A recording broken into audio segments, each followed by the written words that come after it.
Hello friends, स्वागत करते हैं आप सबका स्टार स्टडी क्लास 10th के इस यूट्यूब चैनल पर। दोस्तों, इस वीडियो में लेकर आए हैं क्लास 10th वालों के लिए दोस्तों सोशल साइंस का, सामाजिक विज्ञान का दोस्तों एक और यहाँ पे महत्वपूर्ण ऑब्जेक्टिव टाइप क्वेश्चंस को लेकर, जो आप सभी के एग्जाम्स के लिए बहुत ही इंपॉर्टेंट रहेंगे। तो जितने भी छात्र मैट्रिक हैं दोस्तों, इस वीडियो को शुरू से लेकर अंत तक जरूर देखिएगा।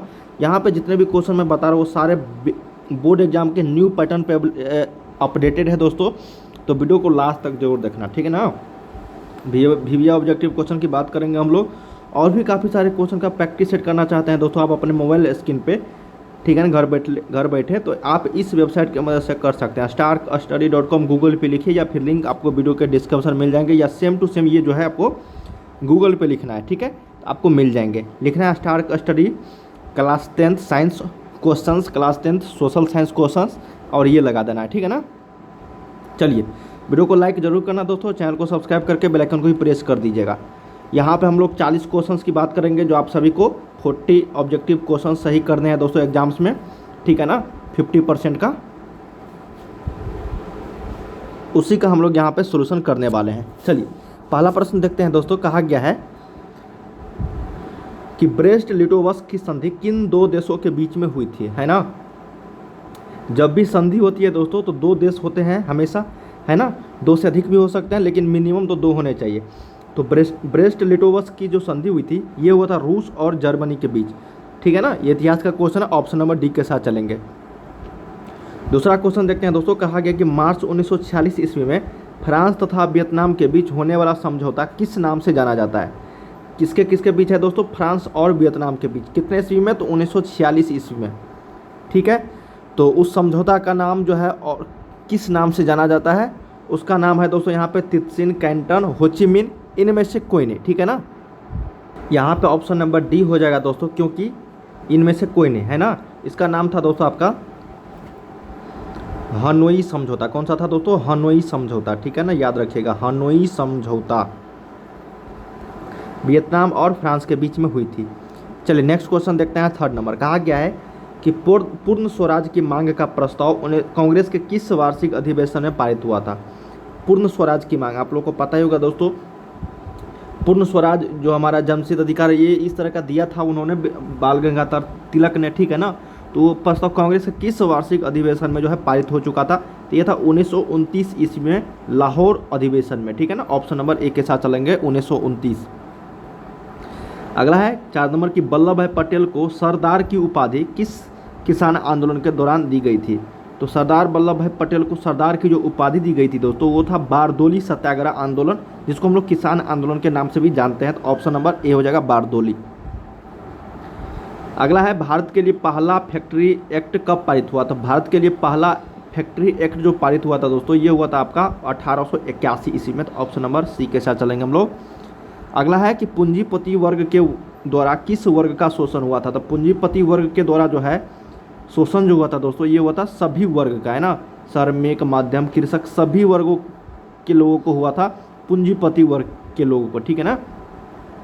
ये ऑप्शन दिया गया है, श्रमिक वर्ग, कृषक वर्ग, मध्यम, ये सारे जो है पूंजीपति वर्ग के नीचे होते हैं, इसलिए इसका शोषण किया गया था। Option number D.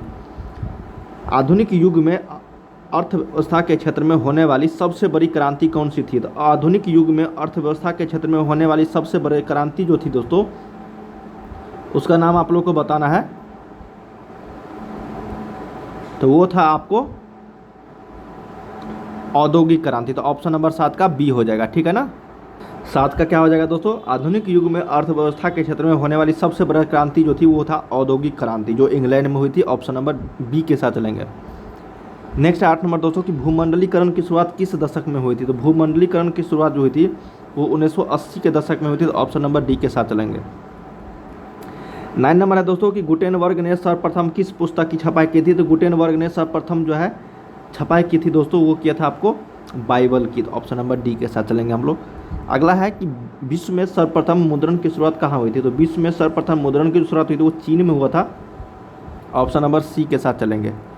अगला है दोस्तों कि मेढक के प्रजनन प्रक्रिया को बाधित करने वाला रसायन कौन सा बढ़ा है। तो मेढक के प्रजनन प्रक्रिया को बाधित करने वाला जो रसायन बढ़ा है दोस्तों, उसका नाम है एंड्रीन। ऑप्शन नंबर सी के साथ चलेंगे, एंड्रीन। अगला है दोस्तों कि बिहार में अति जल दोहन से भूमिगत जल में किस तत्व का संक्रेदन बढ़ा है। तो वो है आपको आर्सेनिक का दोस्तों, है ना। आर्सेनिक का जो यहाँ पे जो बढ़ गया है भूमिगत जल में अति जल दोहन से, ठीक है ना। तो 12 का ऑप्शन नंबर सी के साथ लेंगे आर्सेनिक। संविधान की धारा 21 का जो संबंध है वो किससे है? संविधान में जो धारा 21 है दोस्तों, आर्टिकल 21 है ना, वो किससे संबंधित है? 4 ऑप्शन दिए गए आपको। तो ये संबंधित है वन्य जीवों तथा प्राकृतिक संसाधनों के संरक्षण से। तो ऑप्शन नंबर 1 के साथ चलेंगे यहाँ पे। अगला है कि बिहार के कितने प्रतिशत भौगोलिक क्षेत्र में वन का फैलाव है ना। अभी फिलहाल की बात हो रही है तो ये है दोस्तों आपको 7% है ना, लगभग 7% में है। अगला है दोस्तों कि एल्युमिनियम बनाने के लिए किस खनिज की आवश्यकता पड़ती है? तो एल्युमिनियम बनाने के लिए जो है खनिज की जो आवश्यकता पड़ती है दोस्तों वो है बॉक्साइट का, है ना। ये अयस्क भी है, एल्युमिनियम का अयस्क बॉक्साइट। अगला है कि भारत के किस राज्य में सौर ऊर्जा के विकास की सर्वाधिक संभावनाएं हैं? भारत के किस राज्य में सौर ऊर्जा के विकास की सर्वाधिक संभावनाएं हैं? सौर ऊर्जा कहाँ पे होगा दोस्तों? जहाँ पे मरुस्थल होंगे, यहाँ पे वो है आपका कौन सा? राजस्थान। जहाँ पे मरुस्थल है वहाँ पे सौर ऊर्जा का प्लांट लगाया जा सकता है और वहाँ पे सर्वाधिक संभावनाएं भी होती है, ठीक है ना। चलिए अगला है कि निम्नलिखित में से सबसे छोटे पैमाने का जो उद्योग है वो कौन सा है? तो निम्नलिखित में कौन छोटे पैमाने का उद्योग है? तो ये हो जाएगा दोस्तों आपको खिलौना उद्योग। देश में कितने विशेष आर्थिक क्षेत्र विकसित है? तो विशेष आर्थिक क्षेत्र जो विकसित है दोस्तों वो है आपका 10 टोटल। बिहार की सीमा में रेल मार्ग की कुल लंबाई कितनी है? तो बिहार की सीमा में जो है रेल मार्ग की लंबाई जो है दोस्तों वो है आपको 6283 किलोमीटर। ऑप्शन नंबर 1 के साथ चलेंगे। अगला है दोस्तों कि तल चिन्ह की सहायता से किसी स्थान की मापी गई ऊंचाई को क्या कहते हैं? तो उसको हम लोग बोलते हैं स्थानिक ऊंचाई। ऑप्शन नंबर 20 का 1 के साथ चलेंगे, स्थानिक ऊंचाई पूछा जाता है। अगला है कि जब हम लैंगिक विभाजन की बात करते हैं तो हमारा अभिप्राय जो क्या होता है? जब हम लैंगिक विभाजन की बात करते हैं दोस्तों तो वो होता है आपका समाज द्वारा स्त्रियों और पुरुषों को दी गई असमान भूमिकाएं। ये लैंगिक विभाजन का मुख्य जो है यहाँ पे अभिप्राय होती है जब हम लोग लैंगिक विभाजन की बात करते हैं। तो भारतीय संविधान के बारे में इनमें से कौन सा कथन सही है? यह धर्म के आधार पर भेदभाव की मनाही करता है, बिल्कुल गलत है। यह एक धर्म को राजकीय धर्म बनाता है, क्या होगा? लोगों को कोई भी धर्म मानने की आज़ादी नहीं है। महिलाओं को मतदान से अधिकार का, ये भी गलत है दोस्तों। यह एक धर्म को राजकीय धर्म, ये गलत है। लोगों को कोई भी धर्म मनाने की आज़ादी नहीं है, ये भी गलत है। यह धर्म के आधार पर भेदभाव की मनाही क्या करता है? बिल्कुल भेदभाव नहीं होने देता है दोस्तों यहाँ पे। तो ये ऑप्शन नंबर ए आपका जो है ये करेक्ट हो जाएगी, ठीक है ना। 22 का क्या हो जाएगा यहाँ पे? करेक्ट। अगला है कि सतह में साझेदारी सही है क्योंकि 4 ऑप्शन दिए गए हैं। इसका करेक्ट आंसर हो जाएगा यह विविधता को अपने में समेट लेती है।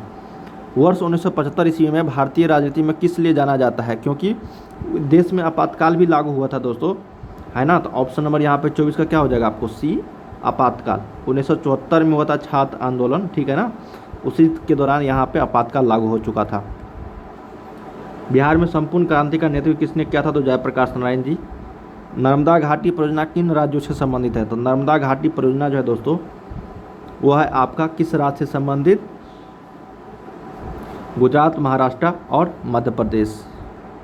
निम्नलिखित में से किसे लोकतंत्र का प्राण कहा जाता है? तो लोकतंत्र का जो प्राण कहा जाता है दोस्तों वो हम लोग कहते हैं संविधान को। किसको? संविधान को लोकतंत्र का प्राण। ऑप्शन नंबर 27 का क्या हो जाएगा? लोकतंत्र का प्राण, ठीक है ना।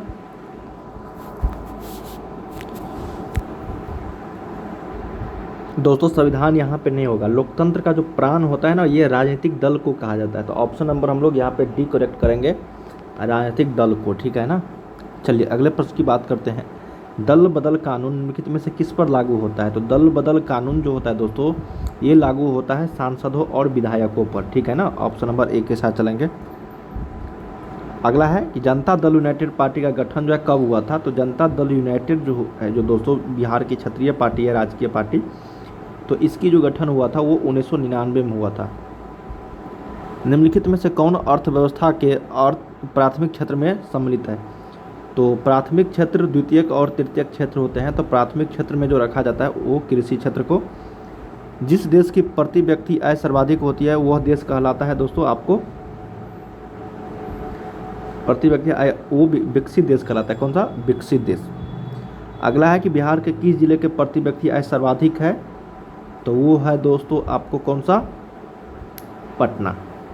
भारत के केंद्रीय बैंक कौन सा है? तो रिजर्व बैंक ऑफ इंडिया को केंद्रीय बैंक बोला गया है ना। अगला है कि व्यावसायिक बैंकों का सर्वप्रथम राष्ट्रीयकरण कब किया गया था? 1969 ईस्वी में राष्ट्रीयकरण किया गया था 21 बैंकों का।